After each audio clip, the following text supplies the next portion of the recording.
کوئی فاتحہ کہنے والا نہیں. فاتحہ.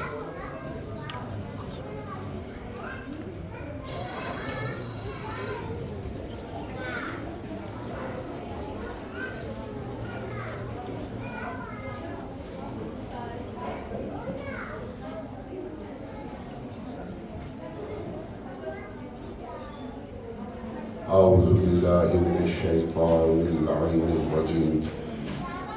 بسم اللہ الرحمن الرحیم. الحمد للہ رب العالمین. الصلاة والسلام على اشرف الانبیاء والمرسلین وآلہ الطیبین الطاہرین المعصومین ومظلومین ولعنة اللہ على اعدائهم اجمعین. اما بعد فقد قال حق سبحانه في قرآن الحكيم وهو أصدق الصادقين. بسم الله الرحمن الرحيم. إن الدين عند الله الإسلام. اللهم صل على محمد وعلى محمد. گفتگو شروع کرنے سے پہلے میں چاہوں گا کہ اپنی اپنی حاجات کی برآوری کے لیے تمام مومنین کی حاجات کی برآوری کے لیے ایک بلند ترین صلوات پڑھ دیجیے. اللهم صل على محمد وعلى محمد. اللهم بجاه محمد وعلي وفاطمة والحسن والحسين وأولاد المعصومين عليهم السلام. اے اللہ، تجھے حق محمد و آل محمد کا واسطہ اپنے شایان شان ہماری دعاؤں کو قبول فرما. اے اللہ، تمام مومنین مومنات اور خصوصاً حاضرین کی تمام حاجات کو پورا فرما. ہمارے صغیر اور کبیرہ گناہوں کو معاف فرما. اے اللہ، بے گھروں کو گھر عطا فرما. اے اللہ، بے روزگاروں کو روزگار عطا فرما. اے اللہ، پریشان حالوں کی پریشانی کو دور فرما. اے اللہ، مقروض کے قرض کو غیب سے ادا فرما. اے پاک پروردگار، مومنین مومنات دنیا میں جہاں بھی آباد ہیں، ان کی جان، مال، عزت اور آبرو کی حفاظت فرما. اے پاک پروردگار، بحق محمد و آل محمد جو مومنین مومنات بیمار ہیں، خصوصاً حاضرین میں جو بیمار ہیں، ان کے اہل خانہ میں، اس شہر میں، اس ملک میں، دنیا میں جہاں جہاں مومنین مومنات بیمار ہے، اللہ تجھے بیمار کربلا کے حق کا واسطہ ان سب کو شفاء کاملہ اور عاجلہ عطا فرما. خصوصاً ہمارے یہاں کے ایک بزرگ مومن تاج صاحب علی ہیں، اے اللہ انہیں شفاء کاملہ اور عاجلہ عطا فرما. اے پاک پروردگار، بحق محمد و آل محمد اس میونخ کی حسینیہ کو تا ظہور امام زمانہ قائم رکھے. اس کے بانیان، معاونین، مددگاران، خدمت گزاران کی توفیقات میں اضافہ فرما. اے اللہ، بحق محمد و آل محمد جن مومنین مومنات نے دعاؤں کے لیے کہا ہے، ان سب کی حاجات کو پورا فرما. اے پاک پروردگار، ہمارے امام کا ظہور فرما اور ہمیں لشکر امام میں شامل فرما. ہمارے امام کو ہم سے راضی رکھ برحمتک یا ارحم الراحمین. ایک صلوات پڑھ لیجیے محمد.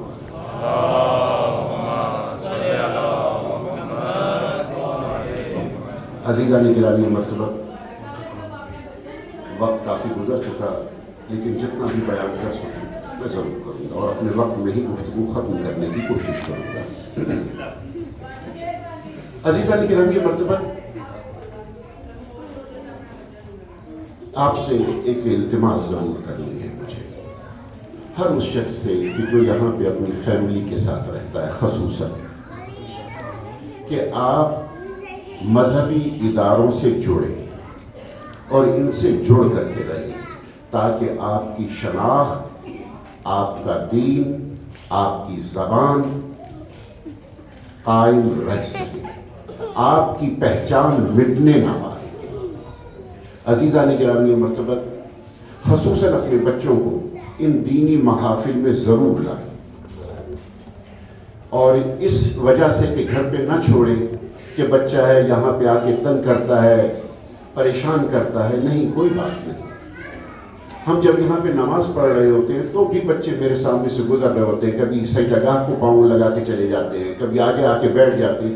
تو کوئی بات نہیں، انہیں آنے دیں، بیٹھنے دیں. آج یہ دیکھیں گے تو کل کریں گے. اور جب کوئی بیماری اور وبا پھیلتی ہے تو کیا کیا جاتا ہے؟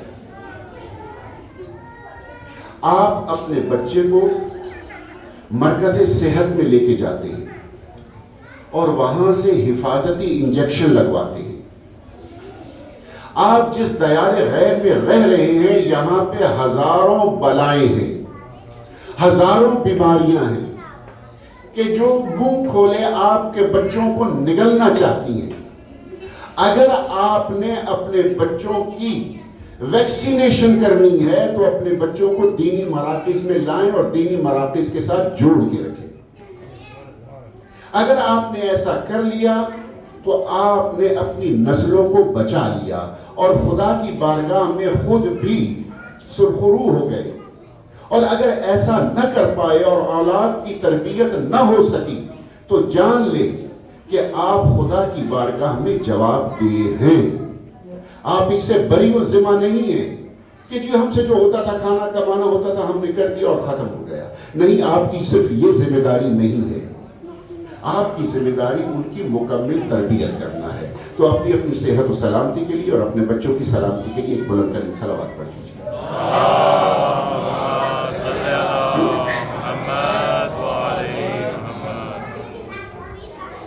عزیزان گرامی مرتبت، اگر آپ کے اذہان میں کل کی گفتگو ہو تو میں وہیں سے اپنی کلام کو آگے بڑھاتا ہوں کہ اللہ نے آدم سے لے کر خاتم تک 1,24,000 انبیاء انسان کی ہدایت کے لیے بھیجے۔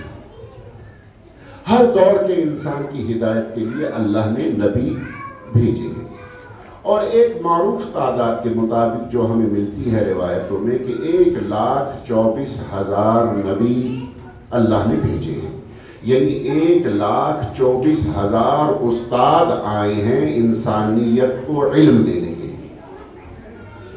1,24,000 یعنی آدم سے لے کے آج تک انسانیت کی 1,24,000 کلاسیں بدل چکی ہیں۔ اب اندازہ کیجئے کہ آدم کی کلاس کیسی ہوگی، نوح کی کلاس کیسی ہوگی، ابراہیم کی کلاس کیسی ہوگی، موسیٰ کی جماعت کیسی ہوگی، عیسیٰ کی امت کیسی ہوگی۔ یعنی ان تمام ادوار میں ارتقاء کی منازل میں جیسے جیسے انسانی عقل اور علم ترقی کرتا رہا، استاد بڑھ کے بڑھ کر آتا رہا۔ یہ اللہ کی ذمہ داری تھی، اس نے پوری کی۔ تو اللہ نے سب سے پہلے ہمارے نبی کے نور کو خلق دیا، کل منزل اس مقام پہ تھی، لیکن ہمارے نبی سب سے آخر میں کیوں آئے؟ خلق سب سے اول اور آمد سب سے آخر میں، تو اسے 2 جملوں میں سمجھ لیجئے کہ پہلی جماعت کے طالب علم کے لیے جو استاد ہوتا ہے وہ استاد ہی ہوتا ہے۔ پھر جب بچہ دوسری جماعت میں جاتا ہے، میٹرک میں چلا جاتا ہے، اس سے آگے بڑھنا شروع کر دیتا ہے تو کلاسیں بدلتی رہتی ہیں اور استاد بدلتے رہتے ہیں۔ اب پہلی جماعت کا استاد جو ہے وہ ماسٹر کی ڈگری کے لیے کسی طالب علم کو نہیں پڑھا سکتا، کیونکہ اب اس بچے کی قابلیت بڑھ چکی ہے۔ تو اسی طرح آدم سے لے کے عیسیٰ تک جب انسانیت کی علمی اور عقلی ترقی ہوتی رہی تو اب ضرورت پیش آئی کہ ایسے نبی کو بھیجا جائے کہ جو ان سب سے زیادہ علم والا ہو، جو ان سب سے زیادہ صاحب عقل ہو اور تمام کلاسوں کو پڑھانے کی صلاحیت رکھتا ہو۔ اگر آدم کی امت آ جائے تو انہیں بھی پڑھا سکے، اگر عیسیٰ کی امت آئے تو اسے بھی پڑھا سکے، اگر موسیٰ کی امت آئے تو اسے بھی پڑھا سکے اور اپنی امت کو بھی تعلیم دے سکے۔ بات سمجھ میں آ رہی ہے یہاں تک؟ تو تمام انبیاءوں کی جتنی امتیں ہیں ان تک جتنا علم پہنچا، پر میرے ساتھ ساتھ چلیے گا، ان تک جتنا علم پہنچا وہ تمام کا تمام علم جمع کر کے قرآن کی صورت میں رسول اللہ کو دے دیا گیا۔ بات سمجھ میں آ رہی ہے؟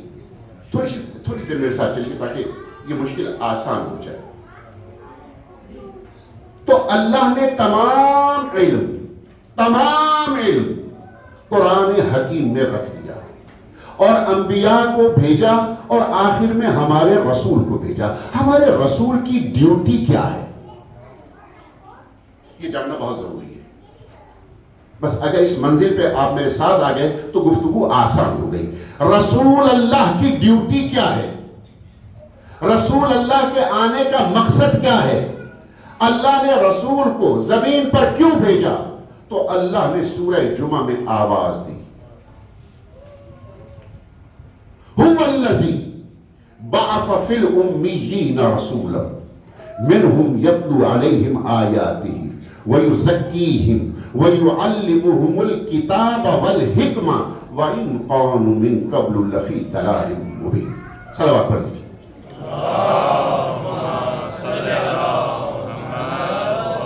بھائی میرے ساتھ ہیں نا آپ سے منزل تک. اور اللہ کہتا ہے هو اللہ، وہ ہے اللہ الذی جس نے بعث بھیجا، هو الذی بعث فی الامیین رسولا جس نے مکے والوں میں رسول بھیجا. بے بات توجہ ہے؟ نہیں شاید بات نہیں پہنچی آپ تک ورنہ آپ اس طرح خاموش نہ رہتے. اللہ کہہ رہا ہے میں اللہ وہ ہوں، میں اللہ وہ ہوں جس نے محمد کو مکے والوں میں رسول بنا کے بھیجا. یعنی محمد وہ ہے کہ جس کے ذریعے اللہ اپنا تعارف کروا رہا ہے. مجھے پہچاننا ہے تو محمد کو دیکھ لو، یہ میرا شاہکار ہے. اللہ کی قدرت کو دیکھنا ہے، اللہ کی حکمت کو دیکھنا ہے. تو اللہ کیا کہہ رہا ہے؟ میں وہ اللہ ہوں جس نے محمد بھیجا ہے، جس نے محمد بھیجا ہے. اور اس محمد کو ہم نے مکے والوں میں بھیجا ہے. امی کا مطلب ان پڑھ نہیں ہے، ام القرآن سے ہے. مکہ جو ہے وہ زمین کا وہ حصہ ہے جہاں سے زمین بننا شروع ہوئی. اسی وجہ سے اسے ام القرآن کہتے ہیں، یعنی زمینوں کی ماں، خطے کی ماں، قرۂ ارض کی ماں. اور نبی مکے کے رہنے والے تھے تو رسول کو کہا کہ ہم نے نبی امی بھیجا، یعنی مکے میں نبی بھیجا، مکے والوں میں نبی بھیجا. یہاں سے مراد ان پڑھ نہیں ہے. اگر آپ یہاں تک آ گئے ہیں تو اب سنتے چلیے کہ قرآن میں ہے کیا. لیکن تھوڑا سا اس آیت کو میں مزید آگے بڑھا دوں. یتلو علیہم آیاتہ، اس نبی کا کام ہے آیت تلاوت کرنا. وَيُزَكِّيهِمْ، اور تمہیں پاک کرنا. وَيُعَلِّمُهُمُ الْكِتَابَ، اور تمہیں کتاب کا علم دینا. والحکمہ، اور حکمت کا علم دینا. یہ بات ہے نبی کے جو کام ہے وہ کیا ہے کہ آیات کی تلاوت کرے. نبی کا کام کیا ہے؟ انسانوں کو پاک اور پاکیزہ کرے. پھر نبی کا کام کیا ہے؟ کتاب کی اور حکمت کی تعلیم دے. یہ ہے نبی کے کام. معلوم یہ ہوا کہ نبی سب سے پہلے اپنی امت کو قرآن حکیم کی اللہ کی آیات سنا کر انہیں متوجہ کرتا ہے. جب انہیں متوجہ کر لیتا ہے تو اب ان کے نفس کو پاک کرتا ہے. جب ان کا نفس پاک ہو جاتا ہے اور اس قابل ہو جاتا ہے کہ اب یہ پاکیزہ ہے تو اب وہ انہیں کتاب کی تعلیم دیتا ہے. اور جب کتاب کی تعلیم مکمل ہو جاتی ہے تو وہ انہیں حکمت کی تعلیم دیتا ہے. توجہ ہے؟ اللہ کا رسول ہمیں کتاب کی تعلیم دینے کے لیے آیا ہے، ہمیں پاکیزہ کرنے کے لیے آیا ہے، ہمیں حکمت سکھانے کے لیے آیا ہے. عزیزان گرامی مرتبت، تو یہ ہے میرے نبی کے کام. اب اس کتاب میں ہے کیا؟ وَلَا رَتْبٍ وَلَا يَعْبِسٍ إِلَّا لَفِي كِتَابٍ مُبِينٍ. ہر خشک و تر اس کتاب میں موجود ہے. اب کوئی علم ہو اس کتاب میں موجود ہے. اگر تم رسائی نہیں کر پاتے تو یہ تمہاری عقل کی کوتاہی. اللہ نے اس میں سب کچھ ڈال دیا. اسے اپنے اپنے ذوق کے مطابق جو چاہتا ہے حاصل کر لیتا ہے. اللہ نے سب کچھ اس کتاب کے اندر رکھ دیا ہے، اور جب سب کچھ اس کتاب کے اندر رکھ دیا ہے تو نبی کے پاس یہ کتاب ہے، اور نبی کائنات کا سب سے بڑا عالم ہے، نبی کائنات کا سب سے بڑا عاقل ہے. تو علم اور عقل نبی کے پاس ہے، اور کتاب دی گئی کہ جس میں ہر شے ہے، ہر علم ہے. اب جب نبی کو یہ کتاب دی گئی ہے، جب یہ کتاب دے دی گئی ہے کہ جس میں تمام علم ہے، اے نبی آپ جا رہے ہیں اس کتاب کا اب ہم کیا کریں؟ دنیا کی کوئی اسکول، کالج، یونیورسٹی ایسی نہیں ہے کہ جو نصاب تو بنائے اور استاد پڑھانے والا نہ دے. توجہ ہے میرے ساتھ ساتھ چلیے گا. استاد پڑھانے والا نہیں دیا، لیکن کتاب ہے جو یونیورسٹی ہے. تو کیا ایسا ممکن ہے کہ کوئی ایسا تعلیمی ادارہ ہو کہ جہاں استاد کی ضرورت نہیں ہے، نصاب کی ضرورت ہے؟ تو حیرت ہے مسلمانوں کے ذہن میں یہ بات کیسے آ گئی کہ اللہ نے رسول کے ذریعے کتاب تو بھیجی ہے مگر کوئی معلم نہیں دیا، امت کے ہاتھ میں دے دیے جو تمہارا جی چاہے کرو. حیرت ہے اللہ تو تم پہ اعتماد ہی نہیں رکھتا، اللہ تم پر اعتماد نہیں کرتا. اگر اللہ کو تم پر اعتماد ہوتا تو قرآن میں وراثت کا قانون نہ دیتا کہ تمہارے مرنے کے بعد تمہاری اولاد میں کس طرح جائیداد تقسیم ہوگی. ایک دنیا کی چھوٹی سی جائیداد کے لیے اللہ تم پر اعتماد نہیں کرتا، اس نے اپنا قانون بنایا ہے. تو پوری کائنات کے نصاب کی کتاب تمہارے ہاتھ میں کیسے دے دی؟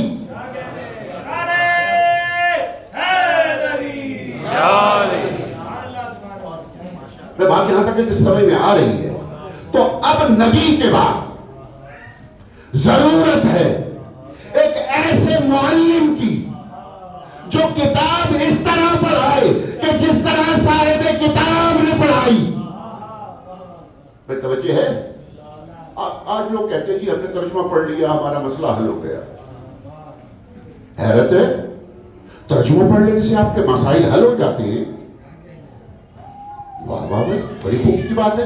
ذرا ایک میڈیکل بک کسی لائبریری سے لائیں، اسے پڑھ لیں اور کہیں کہ اب میں ڈاکٹر بن گیا ہوں.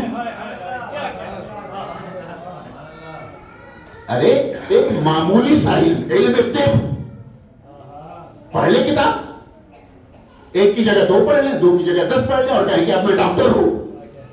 نہیں، لوگ آپ کو جھٹلائیں گے، دیوانہ کہیں گے، پاگل کہیں گے کہ حیرت ہے گھر میں بیٹھ کے کتاب پڑھ کے کہتا ہے کہ میں کتاب سمجھ گیا. ارے سمجھانی اس نے ہے جس نے لکھی ہے، وہ سمجھائے گا کہ جس نے اس کتاب کو بھیجا ہے. آپ کو یاد ہے نا معروف واقعہ ہے کہ امام کے زمانے میں ایک شخص نے قرآن حکیم کے بارے میں کتاب لکھی کہ اس کی آیتیں آپس میں ٹکراتی ہیں، ہر آیت دوسری آیت کی ضد ہے. توجہ ہے؟ تو اس پر امام نے اسے پورا واقعہ میں اپنے وقت نہیں پڑھ سکتا آپ کے سامنے، پورا واقعہ ہے. تو امام نے ایک شخص کو اس کے پاس بھیجا شاگرد بنا کے کہ جاؤ اس کے پاس رہو، اس کا اعتماد حاصل کرو اور پھر اس سے ایک سوال کر دینا. وہ گیا، اس نے اعتماد حاصل کیا اور پھر وہ سوال کر دیا جو امام نے اس سے کہا تھا کہ جو کچھ تو اپنی کتاب میں لکھ رہا ہے کہ قرآن میں متضاد آیات ہیں، ایک دوسرے کی ضد ہے، ایک دوسرے سے اختلاف کرتی ہیں، کیا یہ تو اپنی مرضی سے لکھ رہا ہے یا اس کی مرضی سے لکھ رہا ہے جو صاحب کتاب ہے، کہ جس نے یہ کتاب نازل کی ہے، یہ سب کچھ تو نے اس کی مرضی سے لکھا؟ تو اس نے کہا کہ نہیں، اس میں نے وہ لکھا ہے جو میری مرضی ہے. توجہ ہے؟ تو حیرت ہے آپ کو کہ آپ یہ کہیں کہ میں نے ترجمہ پڑھ کے قرآن سیکھ لیا. نہیں، ایسا نہیں ہے. معلم وہی دے گا کہ جس نے کتاب دی ہے. معلم وہی دے گا کہ جس نے کتاب دی ہے. اب معلم ایسا ہونا چاہیے کہ جو آدم کی کلاس کو بھی پڑھا سکے, نوح کی کلاس کو بھی پڑھا سکے, ابراہیم کی کلاس کو بھی پڑھا سکے, موسیٰ کی کلاس کو بھی پڑھا سکے, داؤد کی کلاس کو بھی پڑھا سکے, یوسف کی جماعت کو بھی پڑھا سکے, عیسیٰ کی جماعت کو بھی پڑھا سکے, اور محمد کی کلاس کو بھی پڑھا سکے. اگر یہ صفات اس میں ہیں, اب وہی معلم ہوگا. تو ایک حدیث سنتے چلیے. میرے رسول نے آگے بڑھ کے ایک جملہ کہا, جو آدم کو علم میں دیکھنا چاہتا ہے, اور ابراہیم کو خلق میں دیکھنا چاہتا ہے, موسیٰ کو ہیبت میں دیکھنا چاہتا ہے, عیسیٰ کو زہد میں دیکھنا چاہتا ہے, وہ میرے بھائی علی کو دیکھ لے.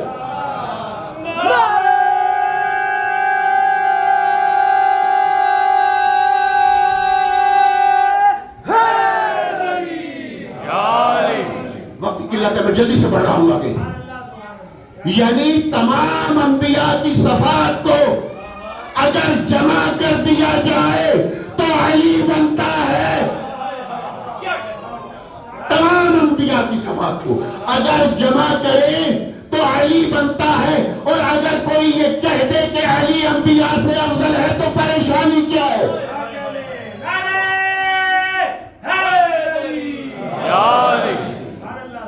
بھئی حیرت ہے. ایک حدیث ہے اہل اسلام کی کتابوں میں, اور وہ حدیث کیا ہے کہ میری امت کے علماء و امتی افضل انبیاء بنی اسرائیل. میری امت کے علماء بنی اسرائیل کے انبیاء سے افضل ہیں. اب کسی مولوی سے پوچھئے کہ میاں یہ حدیث کس کے متعلق ہے, تو وہ کہے گا ماشاءاللہ الحمدللہ ہمارے لیے. حیرت ہے, خود کو انبیاء سے افضل سمجھتا ہے انبیاء سے. کہا کہ یہ نبی نے کہا ہے, اور جو نبی کا جانشین ہے, جو نبی کا بھائی ہے, جو نبی کا خون ہے, جو نبی کی پہچان ہے, اس علی کو کہتا ہے کہ یہ انبیاء سے افضل نہیں ہو سکتا.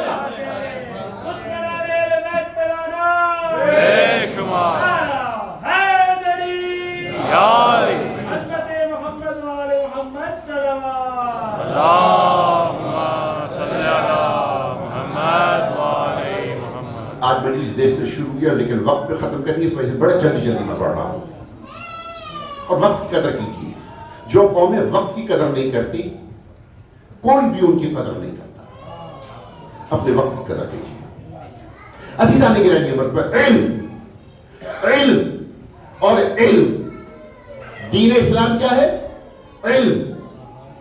عزیزان گرامی مرتبہ, تو تمام علوم جو کائنات میں وہ قرآن حکیم میں ہے, اور ان کا معلم رسول ہے.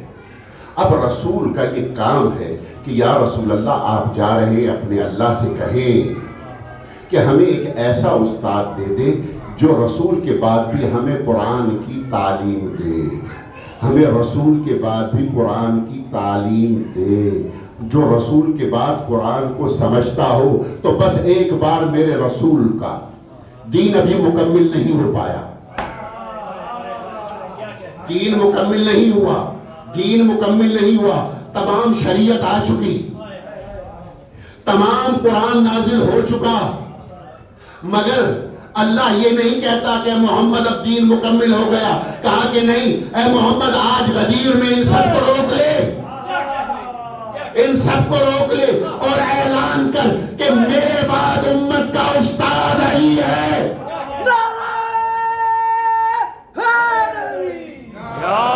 بات سمجھ میں آ رہی ہے؟ میرے بعد امت کا استاد, امت کا رہبر, امت کا قائد, امت کا نجات دہندہ علی ہے.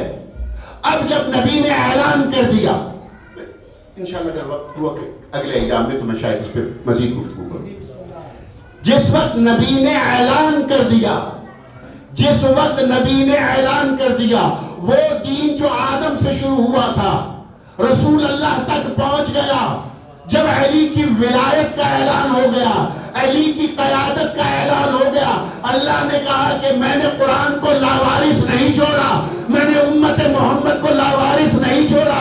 اے محمد تو اعلان کر دے. جیسے ہی محمد نے اعلان کیا تو اللہ نے کہا الیوم اکملت لکم دینکم, آج میں نے تمہارے دین کو مکمل کر دیا.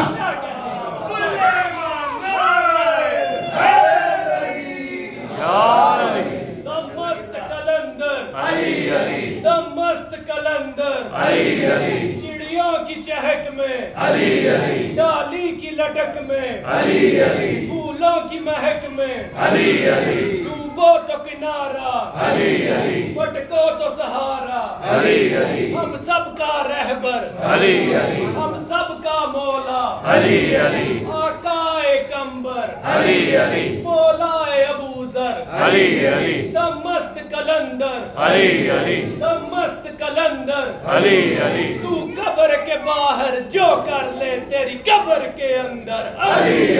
نعرہ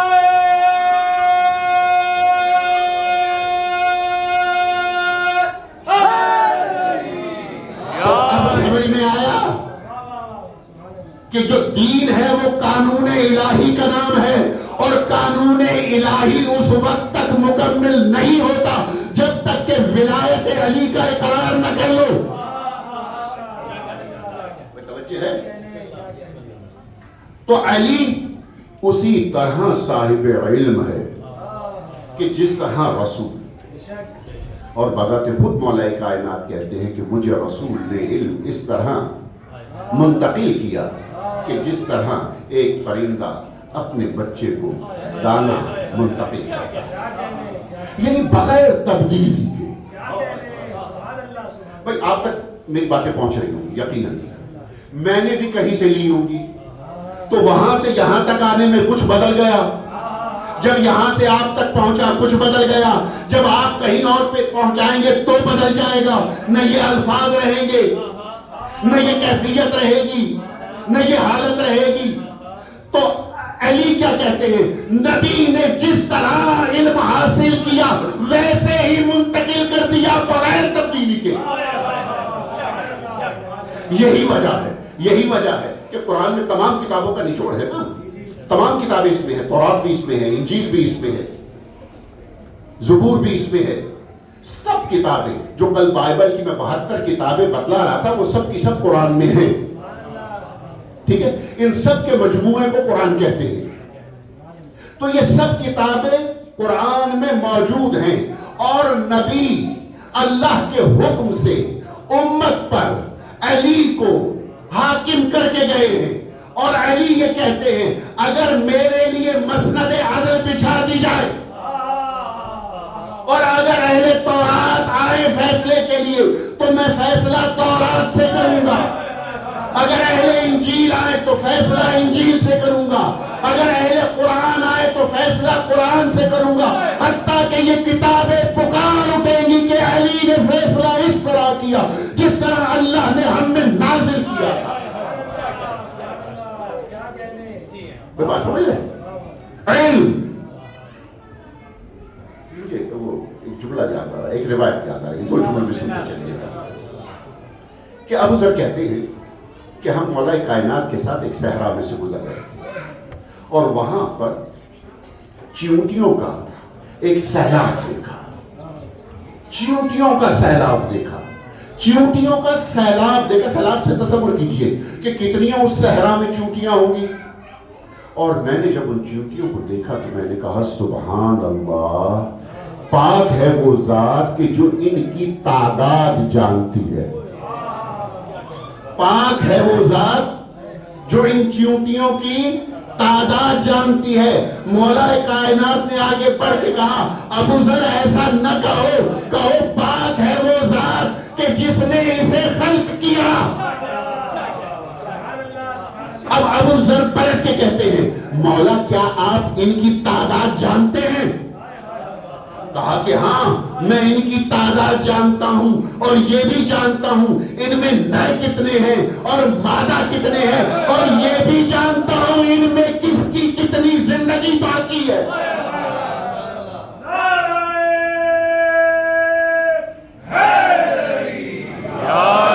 اور آگے بڑھ کے کہا، آگے بڑھ کے جملہ کہا اور کہا کیا تم نے قرآن نہیں پڑھا؟ وَكُلَّ شَيْءٍ أَحْصَيْنَاهُ فِي إِمَامٍ مُبِينٍ، ہم نے کائنات کی ہر شے کو امام مبین میں احصا کر دیا ہے۔ بس جلدی سے آگے بڑھ رہا ہوں۔ تو اللہ نے 1,24,000 انبیاء کا جو علم تھا وہ محمد و آل محمد میں منتقل کیا۔ بس اسے آسانی سے سمجھیے اور میری گفتگو ختم اس وقت۔ ایک ہے بیت نبوہ اور ایک ہے بیت النبی، ایک ہے بیت النبی اور ایک ہے بیت النبوہ۔ بیت النبی اور بیت النبوہ میں فرق کیا ہے؟ بس یہ سمجھ لیجیے اور میری آج کی گفتگو ختم ہو گئی۔ بیت النبی اور بیت النبوہ کا فرق، بیت النبی نبی کا گھر اسے کہتے ہیں کہ جو اینٹ، گارا، مٹی اور لکڑیوں سے بنا ہو، اسے کیا کہتے ہیں؟ بیت النبی، نبی کا گھر جو گارے سے، مٹی سے، اینٹوں سے، لکڑیوں سے بنا ہو، وہ کیا ہے؟ بیت النبی۔ اور ایک ہے بیت النبوہ جو نبوت کی اینٹوں سے بنا ہو، جو نبوت کی اینٹوں سے بنا ہو وہ کیا ہے؟ بیت النبوہ۔ وہ کس طرح بنا کہ اللہ نے سب سے پہلے آدم کی نبوت کی اینٹ زمین پر رکھتے ہوئے کہا انی جاعل فی الارض خلیفہ۔ وقت نہیں کہ ایک تفصیل میں جاؤں۔ اللہ نے پہلی اینٹ نبوت آدم کی رکھی زمین پہ، پھر یہ نبی آتے رہے اور اینٹیں بڑھتی رہی، مکان تعمیر ہوتا رہا، حتیٰ کہ نوح کا زمانہ آ گیا۔ نوح کے زمانے میں یہ گھر اتنا بلند ہوا کہ پانیوں پر تیرنے لگا۔ پھر یہ گھر تعمیر ہوتا رہا، یہ نبوتیں آتی رہی، یہ بیت النبوہ تعمیر ہوتا رہا، بڑھتا چلا، حتیٰ کہ موسیٰ کے وقت میں یہ کوہ طور تک بلند ہو گیا۔ پھر نبی آتے رہے، یہ بیت نبوہ تعمیر ہوتا رہا، اس میں نبوت کی اینٹیں لگتی رہی، اور عیسیٰ کا دور آیا تو یہ چوتھے آسمان تک بلند ہو گیا۔ اب یہ گھر تعمیر ہوتے ہوتے جب زمانہ محمد آیا تو کعبہ قوسین کی منزل تک بلند ہو گیا۔ اب کوئی مقام نہ رہا کہ نبوت کی اینٹ رکھی جائے، تو کہا کہ ہم نے اس بیت کو مکمل کر دیا۔ توجہ ہے، ہم نے اس بیت کو مکمل کر دیا۔ کس بیت کو؟ بیت نبوہ کو۔ لیکن اس میں داخل ہونے کے لیے کوئی راستہ تو ہونا چاہیے۔ یہ بیت نبوہ میں داخل ہونے کے لیے کوئی راستہ چاہیے، تو میرے رسول نے آگے بڑھ کے کہا انا مدینۃ العلم وعلی بابها۔ اس نبوت کے گھر میں داخل ہونے کے لیے علی کے دروازے سے آ جاؤ۔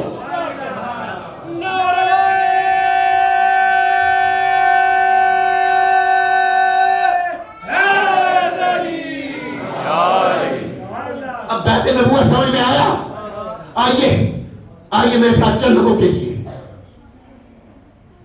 مدینے میں امام بیٹھے ہیں، امام حسین علیہ السلام تشریف فرما ہے کہ حاکم وقت کی طرف سے پیغام آیا کہ آپ کو بلایا گیا۔ واقعہ آپ کا سنا ہوا، مجھے واقعہ نہیں پڑھنا بھی، جلدی سے میں جو مسائل کی طرف بڑھ کے، لیکن میں صرف بیت نبوہ واضح کرنا چاہ رہا ہوں کیونکہ آپ کو ہمارا عنوان ذہن میں ہوگا، حقیقت دین اور اہل بیت۔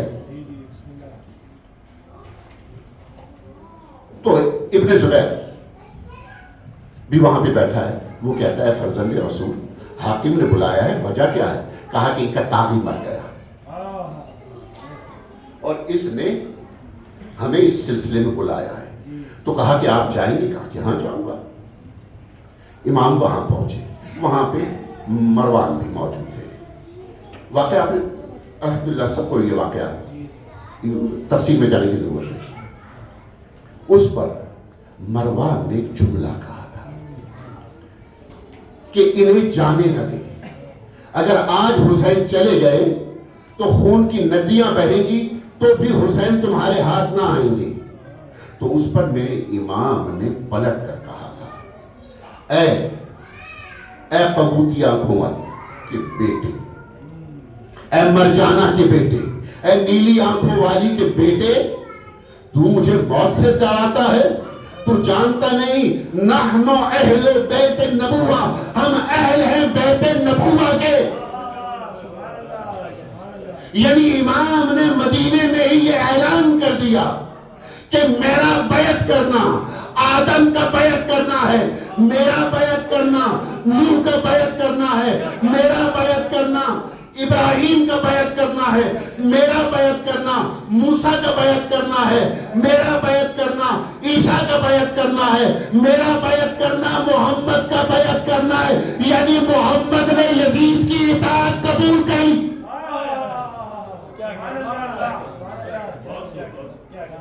بس ہم اپنا سب کچھ دے سکتے ہیں، بیعت نہیں کر سکتے.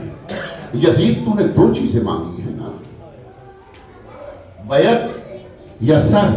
تو سر دے سکتے ہیں، بیعت نہیں کریں گے، کیونکہ ہم اہل بیت نبوہ ہیں. یہی اہل بیت نبوہ ہے. جب کربلا میں پہنچا، صبح عاشور دفتر قربانی کھلا تو میرا امام ایک ایک قربانی پیش کر رہا ہے. کبھی اصحاب کی قربانی پیش کر رہا ہے، کبھی انصار کی قربانی پیش کر رہا ہے. مسلم بن اوسجاد جا چکے، حبیب ابن مظاہر جا چکے، ایک ایک اصحابی جا رہا ہے. حتیٰ کہ اب باری آل بیت محمد کی آ گئی. اب خاندان کی قربانیاں شروع ہوئی. قاسم گئے، اونو محمد گئے، عباس گئے، علی اکبر گئے. اب حسین کے خزانے میں کچھ نہیں بچا. ایک بار میرا امام اپنے خیمہ گاہ سے آخری سلام کر کے چلا ہے اور ایک بلند ٹیلے پہ آ کے کھڑے ہوئے اور آ کے کہتے ہیں، اے قوم اشقیاء، مجھے پہچانو، میں محمد کا نواسا ہوں، میں تمہارے رسول کا نواسا ہوں. حل من ناصر من ینصرنا، ہے کوئی تم میں جو ہماری نصرت کرے؟ ہے کوئی تم میں جو ہماری مدد کرے؟ امام کا یہ جملہ بلند ہونا تھا کہ ایک خیمے میں سے رونے کی آواز بلند ہوئی. ایک بار امام پلٹ کے آئے اس خیمے کے دروازے پر اور آگے کہا کہ میں نے کہا تھا نا کہ جب تک میں زندہ ہوں رونا نہیں. یہ گریہ کیوں ہو رہا ہے؟ رو کیوں رہے؟ کہا کہ ہم آپ کی صدائے استغاثہ سن کر کے دلوں پہ صبر کیے بیٹھے تھے، مگر کیا کریں کہ اس چشمائے علی اصغر نے اپنے آپ کو جھولے سے گرا دیا ہے. کہا کہ میرے لال کو مجھے دو، میرے لال کو مجھے دو. حسین نے علی اصغر کو گود میں لیا. صاحب اولاد جانتے ہیں کہ جب بچہ گود میں ہوتا ہے تو ماں باپ کی کیا کیفیت ہوتی ہے. اس ماں اور باپ پر کیا گزر رہی ہوگی کہ جن کا بچہ 3 دن کا بھوکا اور پیاسا ہے. ماں باپ اپنی جان بھی خطرے میں ڈال دیتے ہیں اولاد کے لیے. عزیزان گرامی مرتبہ مولا نے اس بچے کو آغوش میں لیا، لے کے چلنا چاہ رہے ہیں کہ ایک بار رباب نے دامنے مولا پکڑ لیا. کہا کہ مولا کہاں جا رہے ہیں؟ کہا کہ میں اس بچے کو پانی پلانے کے لیے جا رہا ہوں. کہا کہ مولا صبح سے اب تک جو بھی مقتل میں گیا ہے پلٹ کر کے نہیں آیا. آپ میرے بچے کو مقتل میں لے کے جا رہے ہیں. کہا کہ رباب اب تک جو بھی مقتل میں گیا ہے وہ لڑنے کے لیے گیا تھا. میں تیرے لال کو لڑنے کے لیے نہیں لے کے جا رہا، میں تو اسے پانی پلانے کے لیے لے جاتا ہوں. کہا کہ آقا یہ شہزادی فرزند نبو کے لیے مجھے دے دیجیے. بی بی نے علی اصغر کو آغوش میں لیا اور پھر بیان کیا جاتا ہے کہ ایک بار رباب نے اپنے بچے کے کپڑوں کو بدلا، آنکھوں میں سرما لگایا، کنگھی کی کہ میرا مجاہد میدان میں پہلی بار جا رہا ہے.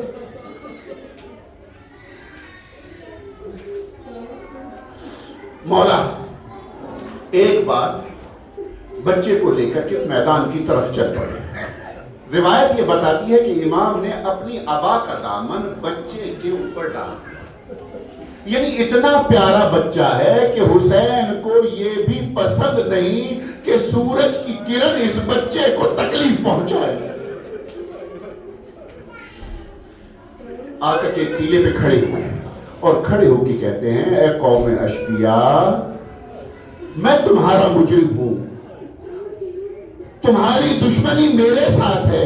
شاید تمہیں یہ علم نہیں کہ میرے ساتھ چھوٹے چھوٹے بچے بھی ہیں.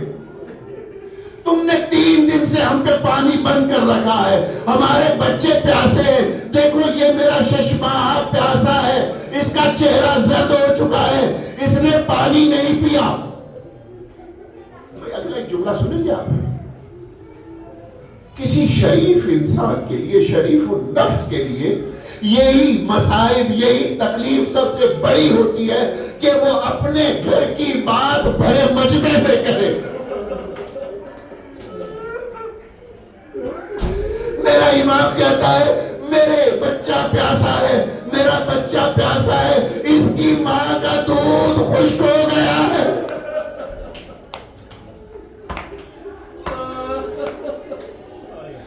اسے 2 گھونٹ پانی پلا دو. کوئی جواب نہیں آیا، کوئی جواب نہیں آیا. ایک بار امام کہتے ہیں شاید تم یہ سمجھ رہے ہو کہ جب تم پانی لے کے آؤ گے تو میں تم سے چھین کر کے پی لوں گا. تو لو تمہاری حجت تمام کیے دیتا ہوں. میں اپنے لال کو زمین پر لٹائے دیتا ہوں، خود پیچھے ہٹ جاتا ہوں، آگے بڑھ کر خود اسے پانی پلا دو. امام نے اس 6 ماہ کو، اس 6 ماہ کے بچے کو کربلا کی تپتی ہوئی ریت پر لٹا دیا. حمید ابن مسلم کہتا ہے جب حسین نے بچے کو ریت پہ لٹایا تو میں نے یہ دیکھا کہ بچہ تڑپنے لگا ہے. بچہ اس طرح تڑپ رہا ہے، حمید کہتا ہے اس طرح تڑپ رہا ہے، اس طرح تڑپ رہا ہے کہ جس طرح مچھلی کو پانی سے نکال کے خشکی پہ ڈال دو.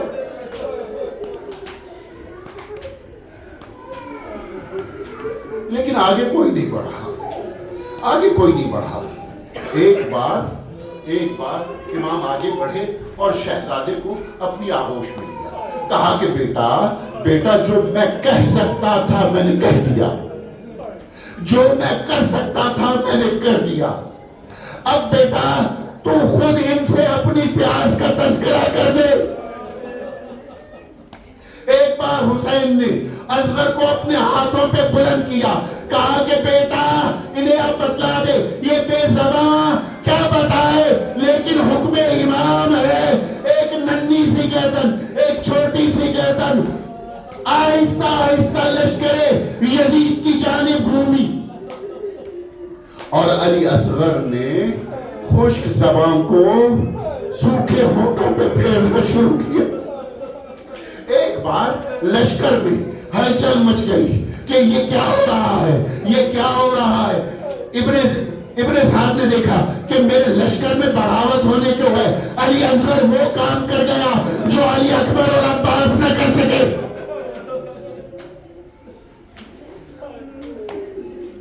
آگے بڑھا ابن سعد اور آگے بڑھ کے کہتا ہے اے حرملا آج وفا کا وقت ہے، وفاداری نبھا، آگے بڑھ اور حسین کے کلام کو منقطع کر دے.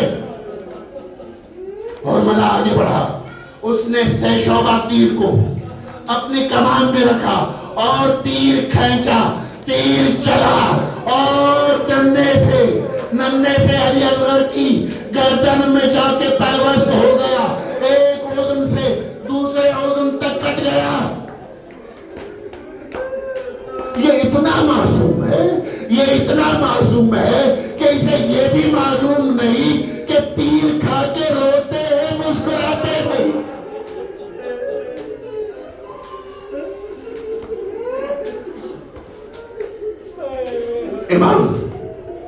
امام نے علی اصغر کی گردن سے تیر کھینچا. میں کہوں گا مولا یا علی آپ بڑے عادل ہیں، بہت بڑے عادل ہیں. تاریخ یہ کہتی ہے کہ علی کو اس کے عدل کی وجہ سے قتل کیا گیا.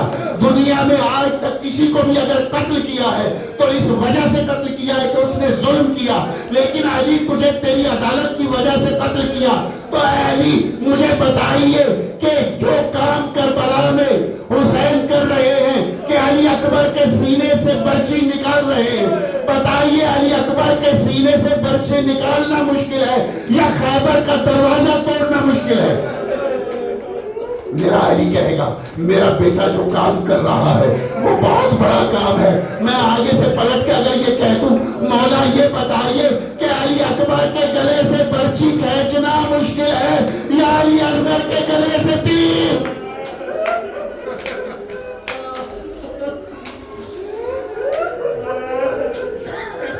بس حضرت نے حسین مولا ایک ننھا سا لاشا لیے ہوئے، آغوش میں لیے ہوئے، اسی طرح پھر ابا کا دامن اس لاشے پہ ڈال دیا اور آگے بڑھے. جیسے ہی آگے بڑھے تو کچھ یہ کہہ رہے تھے رضم پہ قضاء تسلیما لامری ان للہ و انا الیہ راجعون.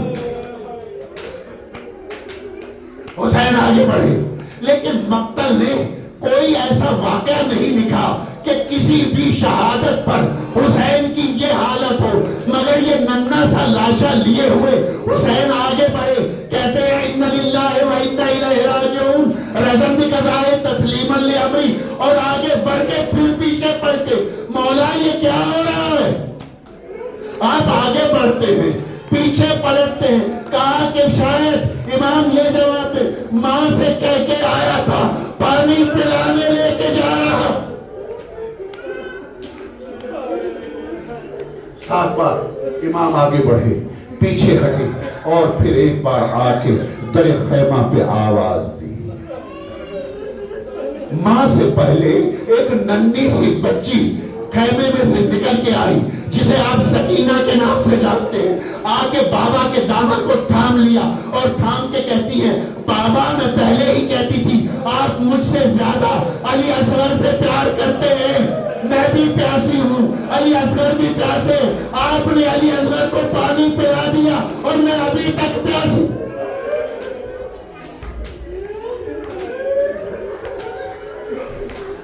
ایک بار رباب آگے بڑھے، آغوش رباب نے علی اصغر کو لیا. بس یہاں پہ چل آخری جملے اور مجھے اجازت دے دیجیے. امام اس لاشے کو لے کر کے پس خیمہ گئے. یہ وہ واحد شہید ہے کہ جسے حسین نے دفن کیا ہے. اور آپ نے روایت ابھی جو میں نے آپ کے سامنے پڑھی ہے اس میں امام جب بچے کو لائے ہیں تو بھی اپنی ابا کے دامن میں چھپا کے لائے ہیں اور جب شہادت کے بعد ہیں تو بھی چھپا کے لائے ہیں. اور پھر یہ واحد شہید ہے کہ جسے دفن کیا. اگر یہ پوچھا جائے کہ مولا یہ عمل آپ نے کیوں کیا، یہ عمل آپ نے کیوں کیا کہ بچے پہ سایہ نہیں رکھا جب وہ زندہ تھا، پھر سایہ رکھا جب وہ شہید ہو گیا، پھر اسے دفن کر دیا، تو شاید مولا یہ کہے یہ میرا شہید معصوم ایسا شہید ہے کہ اللہ دیکھ رہا ہے، ایسا نہ ہو کہ رحمت الہی غضب میں بدل جائے.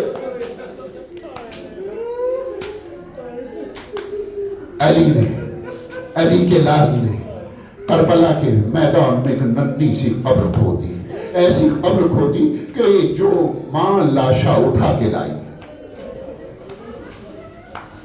قبر میں علی اصغر کو اتارا.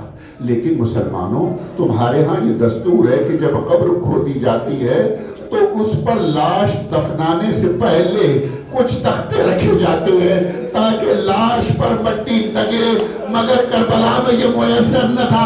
وہ ننھا سا لاشا تھا اور گرم ریت تھی کہ جس سے حسین نے قبر اصغر کو بھر دیا.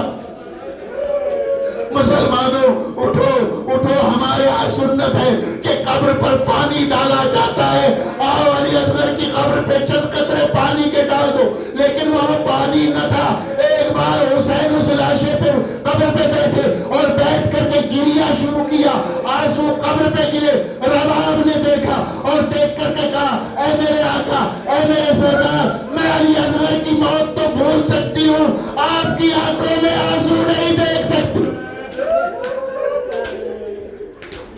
وسلم